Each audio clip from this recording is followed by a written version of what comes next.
ہے تنگ دستی کے، یعنی کچھ ایسے اسباب ہیں کہ جن کی وجہ سے اللہ تعالیٰ رزق کو ذرا کم کر دیتے ہیں، بند کر دیتے ہیں، تو وہ جاننا بھی ضروری ہے۔ چنانچہ مختصراً میں بتاتا چلوں کہ جو بندہ کھڑے ہو کر جوتے پہن کر ننگے سر کھانا کھاتا ہے، اللہ اس کا رزق تھوڑا کر دیتے ہیں۔ اور اگر آپ دیکھیں تو آج کل کی دعوتوں میں یہی سلسلہ ہے۔ شادی بیاہ میں، ہوٹلوں میں، شادی ہالوں میں اکثر لوگ کھڑے ہو کے کھانا کھاتے ہیں، سر پہ کپڑا بھی نہیں ہوتا اور جوتے بھی پہنے ہوئے ہوتے ہیں۔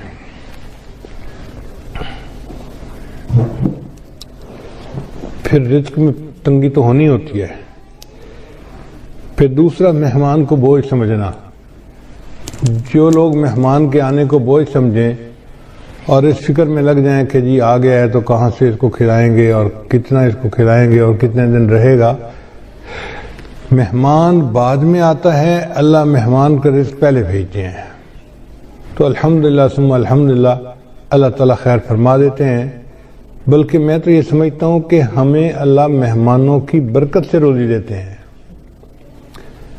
ایک دن میں کھانا کھا رہا تھا تو میری بہو کہنے لگی کہ ابو جی ایک بندہ ہے انڈیا کا، بڑا مالدار ہے، اس نے پورا سال ہر روز بندے کو ہر روز 1000 بندوں کو کھانا کھلایا۔ اب وہ بڑی حیران تھی کہ 1000 بندوں کو کھانا ہر روز وہ کھلاتا تھا۔ جب اس نے بات کر لی تو میں نے کہا کہ بیٹا وہ تو امیر آدمی ہے، وہ تو 1000 بندوں کو دن میں ایک دفعہ کھانا پورا سال کھلاتا ہے۔ ہم فقیر لوگ ہیں اور ہم الحمدللہ 1000 طلباء کو دن میں 3 مرتبہ کھانا کھلاتے ہیں۔ صبح ناشتہ بھی ہوتا ہے، دوپہر کا کھانا بھی ہوتا ہے، رات کا کھانا بھی ہوتا ہے، اور پورا سال اللہ روزی پہنچا دیتے ہیں۔ تو حیران ہوئی، کہنے لگی ہاں بات تو ٹھیک ہے۔ میری وائف پاس بیٹھی ہوئی تھی تو وہ کہنے لگی کہ میں ایک بات بتاؤں۔ میں نے کہا کیا؟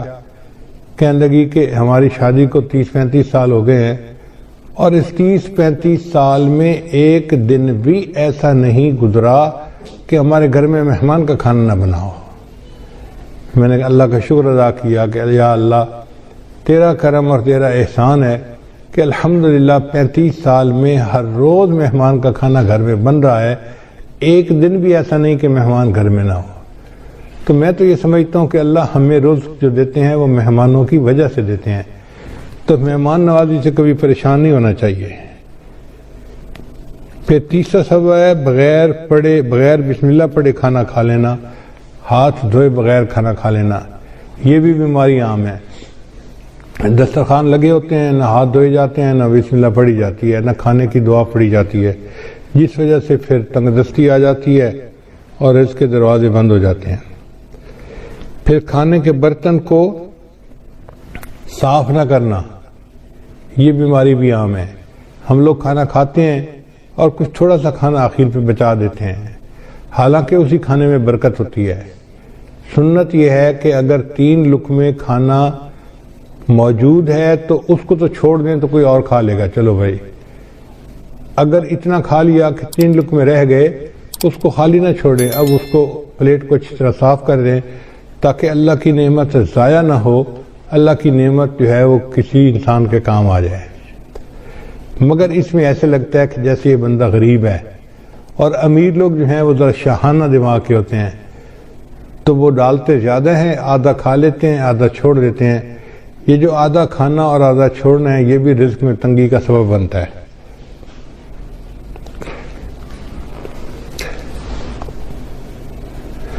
اور ایک اور بات کہ بیت الخلاء میں باتیں کرنا، پہلے زمانوں میں یہ گناہ کم تھا، آج یہ گناہ زیادہ ہے۔ بلکہ نوجوان بچے اور بچیاں جو ادھر ادھر کالیں کرتے ہیں چھپ چھپ کے، وہ تو کئی مرتبہ جا کے بیٹھ کے بات ہی کرتے ہیں بیت الخلاء میں، پتہ ہی نہیں چلے کسی کو کہ کیا ہوا۔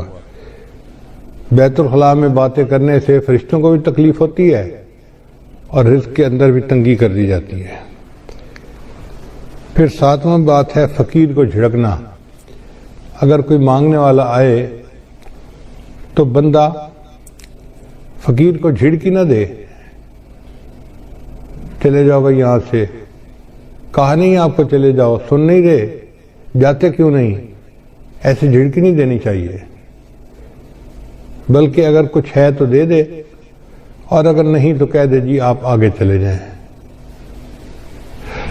ہم ایک مرتبہ حرم شریف میں بیٹھے ہوئے تھے تو ایک یو کے کا بندہ حضرت کے پاس آیا مطاف کے اندر، کہنے لگا حضرت میں حج کے لیے آیا ہوں، لیکن یہاں مطاف میں تو مانگنے والے بہت ہیں، ہر تھوڑی دیر کے بعد کوئی فقیر آ جاتا ہے مانگنے والا، اب سمجھ نہیں آتی کہ ہم کس کو دیں اور کس کو نہ دیں۔ اگر ہم ہر کسی کو دے دیں تو ان کی تو عادت بگڑ جائے گی، تو دل چاہتا ہے کہ ان کو نہ دیں، اور اگر ہم نہ دیں تو پھر کون دے گا، تو دل چاہتا ہے دے بھی صحیح، تو اب فیصلہ کرنا مشکل ہوتا ہے۔ تو اب بتائیں کہ ہم کس کو دیں، ہمیں کیسے پتہ چلے کہ کون مستحق ہے اور کون مستحق نہیں ہے؟ حضرت نے اس کی ساری بات کو سنا اور پھر فرمایا کہ اچھا یہ بتاؤ کہ اللہ نے جو تمہیں دیا ہے تم اس کے مستحق ہو؟ اس نے کہا نہیں۔ تو حضرت نے فرمایا جب تم اس کے مستحق نہیں اور اللہ نے پھر بھی تمہیں دے دیا ہے، تم بھی اللہ کے خلق کو اپناؤ، دے دو، مستحق ہے یا نہیں یہ تمہارا مسئلہ نہیں، یہ اللہ کا مسئلہ ہے۔ تو بندہ چپ تو ہو گیا، مگر اس کے دل میں سوال تو بہرحال تھا۔ تو حضرت نے بھانپ لیا کہ اس کے دل میں سوال ابھی باقی ہے، تو پھر حضرت نے اس کو بات پیار سے سمجھائی۔ حضرت نے فرمایا کہ دیکھو وہ بندہ تمہارے پاس مانگنے آیا ہے، مان لیا کہ وہ صاحب حیثیت ہے اور عادتاً مانگ رہا ہے، تم اسے اس لیے دے دو کہ اللہ کا شکر ادا کرو کہ اللہ تو نے مجھے دینے والوں میں سے بنایا، لینے والوں میں سے نہیں بنایا۔ یہ بھی تو ہو سکتا تھا اللہ تجھے اس کے حال میں ڈال دیتا اور تو لوگوں سے مانگتا پھرتا۔ تو اللہ تعالیٰ کی اس نعمت کا شکر ادا کرتے ہوئے دے دیا کرو کہ اللہ تو نے مجھے لینے والا نہیں، تو نے مجھے دینے والا بنایا ہے، میں تیرے نام پہ دے رہا ہوں۔ اس پہ اس کے دل کے اندر تسلی ہو گئی اور اس نے حضرت کے ماتھے کا بوسہ لیا اور خوش ہو کے واپس چلا گیا۔ تو اس لیے اگر کوئی فقیر آئے تو اس کو جتنا دے سکتے ہیں دیں، اور اگر نہیں دے سکتے تو پیار سے کہیں جی آپ آگے چلے جائیں، اس کو جھڑکی نہ دیں، اس کو ڈانٹ ڈپٹ نہ کریں۔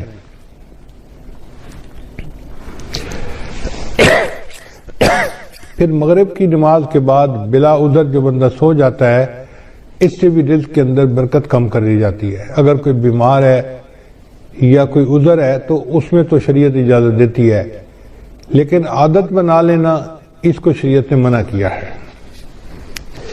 مغرب کے بعد بلا عذر نہیں سونا چاہیے۔ پھر جو بندہ نماز قضا کر دیتا ہے، اللہ تعالیٰ اس کے رزق کو تنگ کر دیتے ہیں۔ عورتیں بالخصوص، نیک عورتیں بھی نمازیں قضا کر بیٹھتی ہیں، پتہ ہے کیوں؟ سوچتی رہتی ہیں مہمان آئے ہیں، میں ان کو پہلے چائے بنا کے دے دوں پھر نماز پڑھ لیتی ہوں۔ اب وہ چائے بنا کے دینے میں اتنا کام لمبا ہو جاتا ہے کہ نماز کا ٹائم نکل جاتا ہے، ان کو یاد ہی نہیں ہوتا۔ یاد اس وقت آتا ہے جب اگلی نماز کا وقت شروع ہو چکا ہوتا ہے۔ یا یہ سوچتی رہتی ہیں کہ میں بچے کو نہلا لوں، بچے کھانا کھلا لوں، بچے کو پتہ کر لوں، بچے کو نہلا لوں اور پھر نماز پڑھوں گی۔ یہ جو پھر کا مسئلہ ہے نا، نماز قضا کرنے کی بنیاد یہی ہے۔ نماز کو کبھی پھر پہ نہیں رکھنا چاہیے، ابھی پہلے نماز پڑھیں، بعد میں جو کرنا ہے کریں۔ اس لیے جب نماز کا وقت ہو جائے تو نماز پڑھیں اور اس کے بعد جو کرنا ہے کریں۔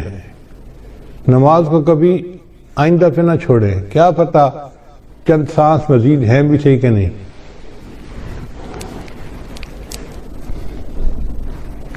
ہمیں ایک مرتبہ اس کا بہت عجیب تجربہ ہوا۔ ہم پشاور ایک اجتماع سے واپس آ رہے تھے تو لاکھوں لوگ تھے اس اجتماع میں۔ راستے میں ایک چھوٹی سی مسجد میں ہم رکے، ہم نے سوچا کہ ہم یہاں پر عصر کی نماز ادا کر لیتے ہیں۔ تو جب میں مصلی کے اوپر کھڑا ہوا امامت کے لیے تو ایک اور گاڑی آ کے رکی جس میں 4 بندے تھے. ان 4 میں سے 2 بندے مسجد کے اندر داخل ہوئے اور دوسرے 2 ان کے پیچھے تھے. تو پیچھے والوں نے ان کو کہا یار یہاں تو پہلے ہی نمازی کافی ہیں، چلو ہم عصر کی نماز آگے پڑھ لیں گے. تو جو اندر آئے ہوئے لوگ تھے نا وہ بھی باہر نکل گئے اور گاڑی میں بیٹھ گئے اور گاڑی چلی گئی. خیر ہم نے نماز ادا کی. پھر اس کے بعد ہم آگے چلے اسلام آباد کی طرف آ رہے تھے. کوئی 10 میل کے بعد ہم نے دیکھا کہ اس پہلے والی گاڑی کا ایکسیڈنٹ ہوا ہے اور ایکسیڈنٹ اتنا فیٹل تھا کہ چاروں کے چاروں بندے مر گئے تھے. تو ہم نے جب اس گاڑی کو دیکھا تو گاڑی کو تو پہچان لیا. تو لوگوں نے ہمیں بتایا کہ جی ایکسیڈنٹ اتنا برا تھا کہ ایک بندہ بھی نہیں بچا، سب مر گئے. اس وقت مجھے خیال آیا کہ یا اللہ اگر یہ رکے تھے جیسے نماز وہاں پڑھ کے پھر چلتے تو ایک تو وقت کی عصر کی نماز بھی ادا ہو جاتی اور دوسرا اس کی وجہ سے برکت بھی ہو جاتی. اب یہ انہوں نے عصر کی نماز ادا نہیں کی ہوگی، نیت تھی پڑھنے کی لیکن بن پڑھے دنیا سے چلے گئے. تو کون جانتا ہے موت کا وقت کتنا قریب ہے. اس لیے اگر پھر پہ ڈال دینا جی کہ پھر نماز پڑھیں گے تو اس میں نماز بھی قضا ہو جاتی ہے اور انسان نقصان بھی اٹھاتا ہے. ابھی نماز پہلے پڑھیں جب ٹائم ہو جائے، اور عورتوں کے لیے تو اول وقت میں نماز پڑھنا بھی زیادہ فضیلت ہے.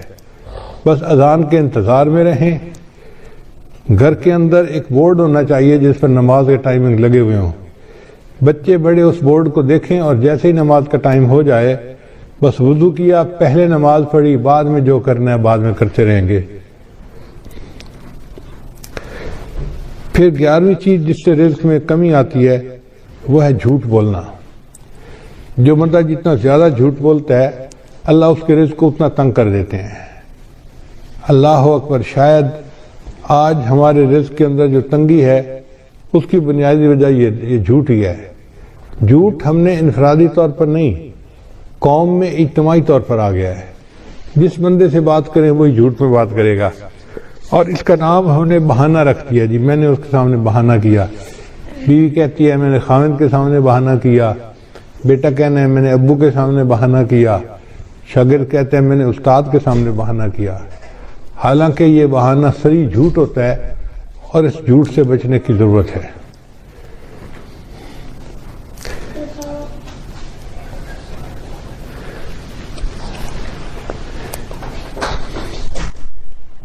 بارہواں عمل ہے موسیقی کا سننا. آج کل گھروں کے اندر گانے چل رہے ہوتے ہیں، فلمیں چل رہی ہوتی ہیں. عورتیں موسیقی کی آواز پہ کام کر رہی ہوتی ہیں کچن میں، گھر میں، اور کہتی ہیں الٹا کہ جی موسیقی تو روح کی غذا ہے. اور اس بات کو بھول جاتی ہیں کہ جس گھر میں موسیقی چلتی ہے اللہ ان کی رزق میں تنگی کر دیتے ہیں. پھر 13واں عمل اولاد کو برا بھلا کہنا. کچھ ماں باپ اولاد کو جلدی گالیاں دینا شروع کر دیتے ہیں یا برے الفاظ کرنا شروع کر دیتے ہیں یا کوسنا شروع کر دیتے ہیں. تو جو اولاد کو برے الفاظ کہیں گے یا کوسیں گے ان کے رزق کو اللہ تعالیٰ ویسے ہی تنگ کر دیں گے. 14واں عمل قرآن مجید کو بلا وضو ہاتھ لگانا. قرآن مجید اللہ کا کلام ہے، لا یمسہ الا المطہرون. اس کو ہاتھ نہیں لگا سکتا مگر وہ جو پاک ہو. تو ہمیں چاہیے کہ ہم باوضو ہو کے اس کو ہاتھ لگائیں. اگر بے وضو ہاتھ لگائیں گے تو رزق کے اندر کمی آ جائے گی. پھر 15واں عمل جس سے رزق میں کمی آتی ہے نامحرم کو دیکھنا. یہ بد نظری کی عادت آج اتنی عام ہو گئی ہے، چاہے آتے جاتے بازار میں دیکھے، گلی میں دیکھے، سکرین کے اوپر دیکھے، سیل فون کے اوپر دیکھے، عورت کو دیکھے یا عورت کی تصویر کو دیکھے، بات ایک ہی ہے. تو نامحرم کو دیکھنے سے اللہ تعالیٰ رزق میں تنگی فرما دیتے ہیں. اور 16واں عمل جس سے کہ انسان کے رزق میں تنگی آ جاتی ہے، اہل و عیال کے ساتھ لڑتے رہنا۔ میاں بیوی جو ہر وقت ایک دوسرے کے ساتھ بات بات پہ بحث کرتے ہیں، دلیلیں دیتے ہیں، لڑتے جھگڑتے ہیں، تو یہ میاں بیوی کی لڑائی جھگڑے میں اللہ ان کے رزق کو تنگ کر دیتے ہیں۔ اب ایک طرف تو لڑائیاں بھی ختم نہیں ہوتی اور دوسری طرف رزق کی کمی کے شکوے بھی ختم نہیں ہوتے۔ بھئی اتفاق میں برکت ہے، آپ محبت پیار سے زندگی گزاریں تو اللہ تعالیٰ رزق کی پریشانی کو دور کر دیں گے، اور باطنی روحانی بیماریوں سے بھی دعا مانگیں۔ اللہ تعالیٰ ہمارے ایمان کی حفاظت فرمائے اور ہمیں اس دنیا میں اللہ تعالیٰ ایمان کے ساتھ جینے اور ایمان کے ساتھ مرنے کی توفیق عطا فرمائے۔ وآخر دعوانا ان الحمد للہ رب العالمین۔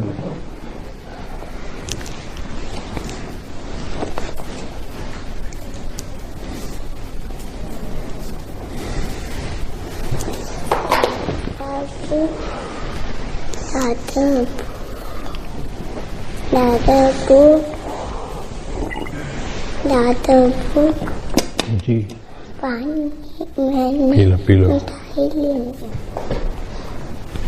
پانی پی لو۔ بیٹھ کے کلمات پڑھائے جائیں گے، سچے دل کے ساتھ یہ کلمات پیچھے پیچھے پڑھتے جائیے۔ پڑھیے بسم اللہ الرحمن الرحیم، لا الہ الا اللہ محمد الرسول اللہ، آمنت باللہ وملائکتہ وکتبہ ورسلہ والیوم الآخر والقدر خیرہ وشرہ من اللہ تعالی والبعث بعد الموت، آمنت باللہ کما ہوا باسمائہ وصفاتہ وقبلت جمیع احکامہ اقرار باللسان وتصدیق بالقلب، اشہد ان لا الہ الا اللہ واشہد ان محمدً عبدہ ورسولہ، استغفر اللہ ربی من کل ذنب واتوب الیہ برحمتک یا ارحم الراحمین۔ ان کلمات کو پڑھنے سے ہم تو طائب ہو چکے ہیں، چند معمولات ہیں جن کو باقاعدگی سے کریں گے تو اللہ تعالیٰ دل کو منور کریں گے۔ پہلا عمل ہے 100 مرتبہ استغفار صبح شام پڑھنا، دوسرا عمل ہے 100 مرتبہ درود شریف صبح شام پڑھنا، تیسرا عمل ہے قرآن مجید کی تلاوت روزانہ کرنا، چوتھا عمل ہے چلتے پھرتے ہر وقت علم اللہ کو یاد کرنا، اور پانچواں عمل ہے 10-15 منٹ صبح 10-15 منٹ شام مراقبہ کرنا۔ انشاءاللہ مراقبہ کریں گے تو اس سے دل میں اللہ کی محبت بڑھے گی اور ہمارے اعمال کے اندر جان پیدا ہو جائے گی۔